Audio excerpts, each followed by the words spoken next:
প্রিয় বন্ধুরা, কেমন আছেন? আশা রাখি ভালো। আজকের আলোচনা বিষয় পৃথিবীর বিভিন্ন ধর্মে গরু গরু that's mean cow, golden cow ইত্যাদি ইত্যাদি। আমি যেহেতু মুসলমানের সন্তান, তাই ইসলাম ধর্ম দিয়ে শুরু করি। আমাদের ধর্মের ইতিহাসে আমরা দেখতে পাই যে পৃথিবীতে যখন আদম অর্থাৎ সৃষ্টিকর্তার প্রথম সৃষ্টি মানব পৃথিবীতে আসেন, তখন তার সাথে একটা গরু ছিল। গরুটার কাহিনী এরকমটি যে আদম আলাহিসাল্লামকে জিব্রাইল পৃথিবীতে নামিয়ে দিয়ে যায়, আর সেই সাথে আদমের এক হাতে ছিল কিছু সুগন্ধি গাছের পাতা, যে পাতা বুনলে পরে বিভিন্ন ধরনের গাছপালার সৃষ্টি হয়, এবং আর এক হাতে ছিল এক মুষ্টি গম। তো আদম আলাইসাল্লাম এই গমগুলো খাওয়ার জন্য উদ্যোগ নিছিল। তো ফেরেশতা বলে, না না না না, তুমি এই গম খেও না, এই গম খেও না, এই গম বুনতে হবে। এই গম বুনে চাষ করে তারপরে সেই গম দিয়ে কি আটা তৈরি করে খেতে হবে। তারপরে গরুরা বলে, তুমি চাষ করো। হাল চাষ করা শুরু করলো, কিন্তু গরু বলে, না আমি পারবো না, আমার পক্ষে এটা সম্ভব না। তখন বলো, কেন পারবে না? বলো যে পৃথিবীর মাটি ভীষণ শক্ত, এখানে এর আগে চাষাবাদ করা হয় নাই, তো তাই মাটিগুলো ভীষণ শক্ত, আমার পক্ষে সম্ভব না। তো আদম আলাইসাল্লাম আল্লাহর কাছে আবার নালিশ করে দিল যে, আল্লাহ, তুমি যে গরুরে দিছো, সে বেয়াদব গরু, তো কাজ করতে রাজি না, সে হাল চাষ করতে রাজি না, কি করা যায়? তখন আল্লাহ পাক তার জবান বন্ধ করে দেয়। বোঝা গেছে? তো ইসলাম ধর্মে গরু আছে। যেহেতু ইসলাম ধর্ম সবচেয়ে নবীন, তারপরে বয়সের দিক থেকে যদি আমরা খ্রিস্টান ধর্মে যাই, ইসলাম ধর্মের বয়স কত? 1450 বছর। খ্রিস্টান ধর্মের বয়স 2500 বছর, আর ইহুদি ধর্মের বয়স 3500 বছর। তো সেখানে সব জায়গায় গরু আছে। কারণ গরু বলতে ওই যে আপনার গোল্ডেন কাউ, মুসা নবীর সময় তার ভাই হারুন স্বর্ণ দিয়ে গরু তৈরি করেছিল, এবং সেই গরু হাম্বা হাম্বা হাম্বা বলে কথা বলতেছিল, এটা আর কি। তো মূর্তি তো কথা বলে। এবং মক্কার যে কালো পাথর আছে, এই কালো পাথরও নাকি কিয়ামতের দিনে কথা বলবে। যারা হাজিরা তাদের জন্য সুপারিশ করবে, এবং যারা হজ করবে তাদেরকে জানাতে পারার জন্য এই পাথরে কথা বলবে।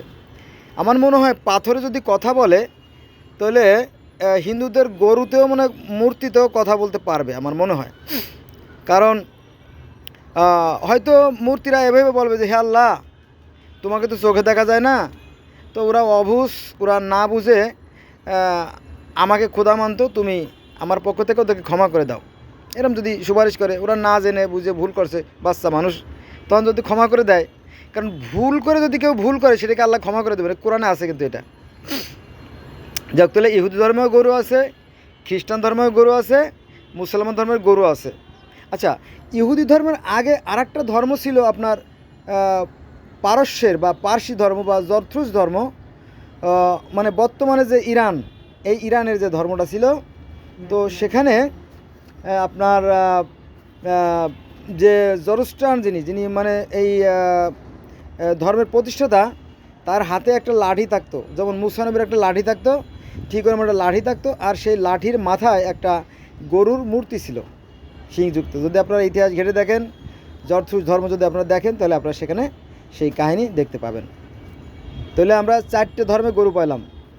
জরথ্রুস বা পার্সিয়ান ধর্মে পেলাম 1, ইহুদি ধর্মে 2, খ্রিস্টান ধর্মে 3, এবং ইসলাম ধর্মে 4টে ধর্মে গরুর কাহিনী আছে। এবং আমাদের পবিত্র কোরআন শরীফে একদম পবিত্র কোরআন শরীফের যে প্রথম যে কাহিনী বাকারা, দ্যাটস মিন গাভী বা কাউ, বাকারা শব্দ অর্থ গরু বা গাভী। কোরআন শরীফের যে প্রথম সূরা ফাতিহাকে আমি এখানে 1 ধরলাম না, কেন জানেন? অনেকে মনে করে এটা দোয়া, এই জন্য আর কি। আবার আপনি 2 নম্বর সূরা ধরতে পারেন, সেটা আপনার ব্যাপার। তো কোরআনেও গরুর কথা আছে, তাওরাত, জবুর, ইনজিল, বাইবেল, বেদ, সব জায়গায় গরুর কাহিনী আছে। বেদ মুখ দিয়ে চলে আসলো বেদ। এখন হিন্দুরা জানেন তো, হিন্দুরা গরুরে কি মা বলে সম্বোধন করে, মা। কারণ কি তাদের যে পরম পুরুষ যিনি শ্রীকৃষ্ণ, তার খুব প্রিয় ছিল এই গরু। এই গরু নিয়ে বিশাল বিশাল কাহিনী আছে, সেখানে আমি যাব না। তো সনাতন ধর্মে গরু আছে জানেন তো, তাহলে 5টা ধর্মে গরু আছে। এবার আমরা চলে যাব আরও একটু প্রাচীনে, সেটা হচ্ছে আপনার গ্রিক এবং রোমান ধর্মে। সেখানে যদি আমরা যাই তাহলে সেই যে স্বর্গের দেবতা ছিল জিউস, আর যিনি নিরাকার ঈশ্বর সে হচ্ছে কাউস বা কাওয়াস যাই বলেন। তো স্বর্গের দেবতা তিনি কি করলেন, এই পৃথিবী সৃষ্টি করলেন, স্বর্গনরক সৃষ্টি করলেন, এবং এই স্বর্গের দেবতা ছিল জিউস। এই জিউস এপিমিথিউস এবং প্রমিথিউসকে বললো যে তোমরা কাদা দিয়ে মাটি তৈরি করো। তারপরে যখন কাদা দিয়ে মাটি তৈরি করলো, তখন স্বর্গ থেকে দেবী এথেনা এসে সেই যে মাটি দিয়ে তৈরি যে মানুষ প্যান্ডোরা, তার দেহের মধ্যে প্রাণ সঞ্চার করলো। তারপরে সেই মাটি তৈরি সেই প্যান্ডোরাকে বিয়ে করে কিনা প্রমিথিউস, অর্থাৎ প্রমিথিউস যে মাটি দিয়ে মানুষ তৈরি করেছিল। মানে আমাদের ইসলাম ধর্মে আছে যে আদমের পাঁজরের হাড় দিয়ে হাওয়াকে সৃষ্টি করা হয়, এই কথা বলা আছে।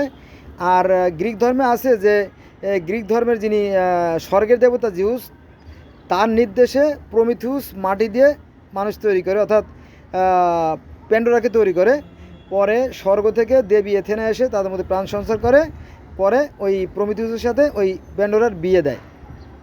বোঝা গেছে কাজে এই কাহিনী আর কি। যাক, তো সেখানেও আমরা গরুর কথা বলা হয় নাই। গরু হচ্ছে সেই যে জিউস, স্বর্গের দেবতা জিউসের বাহন। তিনি গরুর পিঠে চড়ে চড়ে পৃথিবী ভ্রমণ করতেন, স্বর্গমত্ত যেখানে যেখানে জায়গাতে যাওয়ার প্রয়োজন সেখানে যাইতো। কে যাইতো? সেই গ্রিক ধর্মের যে দেবতা। আবার রোমান ধর্মে আবার ওইটাকে আপনার ইউরেনাস হিসেবে বলা হয়, ওই একই কথা, মানে নাম ভিন্ন কিন্তু কাহিনী এক। এজন্য আমি আর রোমান ধর্মে গেলাম না। তাহলে আমরা কয়টা ধর্ম পেলাম? 1 নম্বরে ইসলাম ধর্ম, 2 নম্বরে ইহুদি ধর্ম, 3 নম্বরে খ্রিস্টান ধর্ম, 4 নম্বরে হিন্দু ধর্ম, 5 নম্বরে পার্সিয়ান ধর্ম, এবং 6 নম্বরে গ্রিক ধর্ম, এবং 7 নম্বরে রোমান ধর্ম। এখানে সব জায়গা গরুর উপস্থিতি আছে। এবার আমরা যাব 8 নম্বরে বা 9 নম্বরে যাই বলেন, সেটা হচ্ছে আপনার মিশরীয় যে ধর্ম। মিশরীয়রা কিন্তু প্রায় 3500 বছর রাজত্ব করছিল। তাদের ইতিহাস বহু প্রাচীন এবং পৃথিবীর প্রথম সভ্য জাতির ইতিহাস। তো সেখানে আপনার যিনি সৃষ্টিকর্তা, অর্থাৎ যিনি অদৃশ্যের যিনি দেবতা, তিনি এবং মানুষ, অর্থাৎ প্রথম মানুষ হচ্ছে আপনার সে আর তেপনাথ। আদম হাওয়া যেমন প্রথম মানব মানবী, ওখানেও সে মানে শ্বেত আছে পুরুষ, আর তেপনাথ আছে সু হচ্ছে পুরুষ, আর তেপনাথ হচ্ছে নারী। তো প্রথম মানব মানবী। তো প্রথম মানব মানবী এবং ঈশ্বর অর্থাৎ সৃষ্টিকর্তা ওনারা একসাথেই বসবাস করতেন। যেমন আল্লাহ পাক যেখানে থাকতেন তার আশেপাশে আদম হাওয়া থাকতেন। এরকম কাহিনী যেমন কোরআনে বর্ণিত আছে, ঠিক মিশরীয় ধর্মে অর্থাৎ ফারাও রাজাদের ধর্ম, সেখানেও একই কাহিনী বর্ণনা আছে যে ঈশ্বর থাকতেন আশেপাশে অর্থাৎ আর তার পাশে থাকতেন এই প্রথম মানব মানবী অর্থাৎ সু এবং তেপনাথ। এবং তাদেরও কিন্তু 5টা সন্তান ছিল। 1 নম্বরে ছিল ওসাইরিস, 2 নম্বরে আইসিস, তারপরে শ্বেত এবং নেপথিস 4 জন, আর তারপরে আনুবিস, মোট 5 জন। তো এই 5 জনের কথা আবার ইসলাম ধর্মে আছে। যেমন প্রথম মানব মানব অর্থাৎ আদম হওয়ার 5 সন্তান ছিল, এটা হচ্ছে হাবিল, কাবিল, শীষ, গাছবিবি, আকলিমা, 5 জন। আবার সনাতন ধর্মে 5 জনের কথা বলা আছে। সেখানে আছে আপনার সনাতন ধর্মে আছে আপনার প্রিয়ব্রত, উত্তালপাত, 2টো ছেলে আর 3টে মেয়ে, আকুতি, প্রসূতি, দেবহূতি। তাহলে আমরা দেখলাম যে মিশরীয় ধর্ম 5 জনের কথা বলা আছে, 5 জন সন্তান ছিল প্রথম মানব মানবীর। আবার ইসলাম ধর্মে 5 জন মানবীর কথা বলা আছে। আবার সনাতন ধর্মে 5 জনের বলা আছে, এবং গ্রিক ধর্মেও এর মধ্যে 5 জনের কথা বলা আছে। আমি নামটা এখন মুখস্থ নাই, কারণ আমি এখন মানে মুখস্থ বলতেছি, তো আপনারা বুঝতে পারছেন যে ব্যাপারটা আমি মহাশূন্যে এখন দাঁড়ায় আছি। এই দেখেন, তো শূন্য দাঁড়ায় কথা বলতেছি, সেটা আমার মুখস্থ নাই। তো এরকম 5 জনের কাহিনী আমরা বহু ধর্মে যেতে পারি এবং পারস্য ধর্মেও একই কথা বলা আছে, নামগুলো আমি বলতে পারবো না বলে আমি বলতেছি না। এবার আমরা যাব গোটা পৃথিবীর মধ্যে প্রথম লিখিত যে গ্রন্থ সেটা হচ্ছে আপনার গিলগামেশের মহাকাব্য। সেখানে আমরা ওই একই কাহিনী পাই যে স্বর্গের যিনি রাজা তিনি হচ্ছে আনু, আর সেখানে মানুষ ছিল আপনার গিলগামেশ। তো গিলগামেশ একবার অত্যাচারী হয়ে যায়, নারী লোভী হয়ে যায়। কোনো মেয়েকে বিবাহ দিতে হলে, কোনো নারীকে বিবাহ দিতে হলে কন্ডিশন ছিল বা শর্ত ছিল যে এই গিলগামেশের কাছে থাকতে হবে, তারপরে সে বিবাহের অনুমতি দেবে, নইলে দেবে না। এটা বাজে বিষয় না? তো ভারী অন্যায়।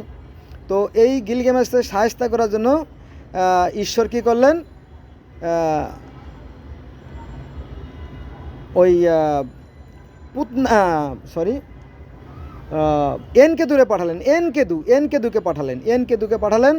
এনকেদুর সাথে তার প্রথম যুদ্ধ হয়, সংঘাত হয়, পরে আবার বন্ধুত্ব হয়ে যায়। হ্যাঁ, তার শক্তি বেড়ে যাওয়ার পরে সে আবার কী করে, সূর্য দেবতা আনুবিসের সাহায্য নিয়ে, সূর্য দেবতার নামটা ভুলে গেছি, দেখ সূর্য দেবতার সাহায্য নিয়ে সে আবার কী করে, বনের রাজা আর সাতটা পুত্রকে হত্যা করে ফেলে এবং সেই বনের রাজাকেও হত্যা করে ফেলায়। বনের রাজাকে হত্যা করে বনের থেকে কাঠ কাটিয়ে নিয়ে শহর তৈরি করে ইত্যাদি ইত্যাদি।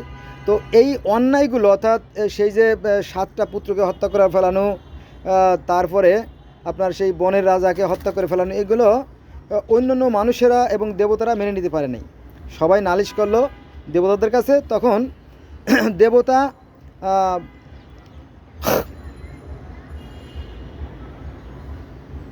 দেবতার নামটা ভুলে যাচ্ছি আমি, আরুরু, দেবী আরুরু তার স্বর্গীয় পিতা আনুর কাছে নালিশ করে দেয় যে হে পিতা, তো এই গিলগামেশ তো অত্যাচারী হয়ে গেছে, সে তো জালেম হয়ে গেছে, সে তো নানান ধরনের ক্ষতি সাধন করতেছে, আপনি স্বর্গ থেকে একটা গরু পাঠান, ষাঁড় পাঠান, যাতে গুতা মাইরে ওই ইডারে গিলগামেশে ধ্বংস করে দিতে পারে।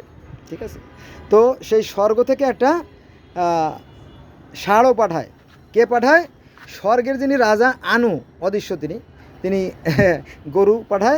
গরু পাঠাইলে তো সেই গরুটাকে আবার হত্যা করে ফেলায় কিটা জানেন? ওই যে এনকেদু, গিলগামেশের যে বন্ধু এনকেদু, সেই ভারী অন্যায় না? তো এখানে তুই বনের রাজাকে হত্যা করলি, তারপরে 7টা সন্তানকে হত্যা করলি, তারপরে আবার গরু স্বর্গীয় স্বর্গীয় যে ষাঁড় তাকে হত্যা করলি, ভারী অন্যায় না?